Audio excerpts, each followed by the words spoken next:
Dnešního partnera opět klasicky vystoupení Krasobruslavské. No a my tady v Budvar aréně v Českých Budějovicích dneska vítáme jednu nesmírně šikovnou, ale taky velmi mladou krasobruslařku. Jmenuje se Míša Bergerová, její 7 let bruslí za bruslařský klub České Budějovice. Druhým rokem je pod vedením trenérky Jany Gromanové. No a dáme si ještě těsně před jejím vystoupením taky moto, které si Míša připravila a zní: bruslení je moje láska. Tak dámy a pánové, jdeme na to právě teďka. Vystoupení a Míša Bergerová.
Ještě ten velký aplaus, protože tato mladá dáma si ho nesmírně zaslouží.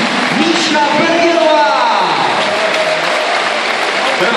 Já jsem to osobně nečekal, ale to byl výbor par excellence.